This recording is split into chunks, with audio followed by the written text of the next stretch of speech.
What is up everyone, Jeran here, hoping you're safe and great. For this video, mag-unbox tayo ng isang motherboard from Colorful. So this is the Colorful A320m-K Pro YV14.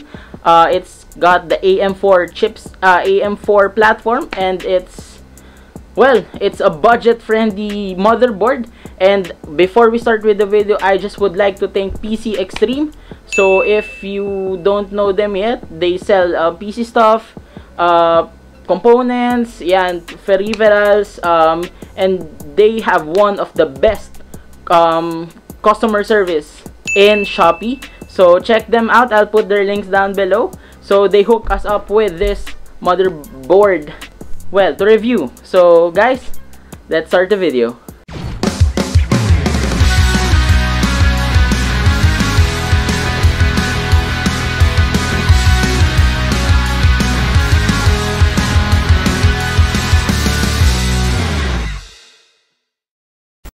Alright, to start off with the unboxing, and I was looking for an AM4 motherboard na very budget oriented, and nakita ko tong Colorful brand, and PC Extreme is generous enough to hand this one out na for much lower price.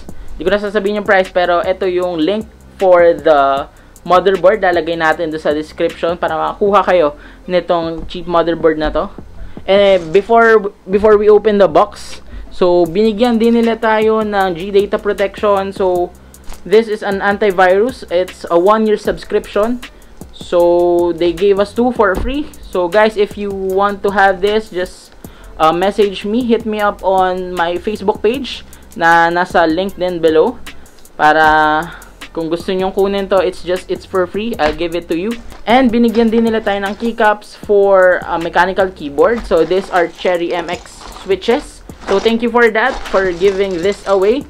So in the future, baka magkaroon tayo ng motherboard or motherboard ng keyboard na Cherry MX switches or Otemu. Actually, Otemu same din siya, yung may cross. So we will use this. So guys, ito na, buksan na natin yung motherboard. For the box, tignan muna natin yung box niya. So sa harap is that's Colorful, and then Dragon. So for some reason mahilig sa Dragon yung Colorful. And then just flipping this box, you can see there's about Colorful. So you can read it or go to their website. Ililink ko din below para may knowledge kayo about Colorful. Basically, Colorful is a China brand na ang market nila is hugely in China. So hindi pa sila nag-reach out masyado sa outside China, pero nagsisimula na sila from their video cards, motherboards, kagaya nito. They have quality materials and quality components. So ayan, and sa taas, baba, and sa sides, Colorful brand lang yung nakalagay. So buksan na natin yung box. So opening up the box, you will be greeted with the CD installer ng ating driver. And then we have your I/O shield. Ayan, yung backplate natin.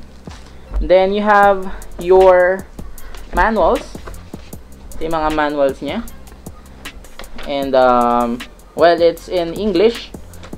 And yan, so A320m, AB350m-K Pro. They have the same manual. And you have 2 SATA cables that has 6 GB per second speed, of course. And ito na yung ating motherboard. Yan, as you can see, very simple lang yung box niya. Halatang budget oriented ang motherboard na to.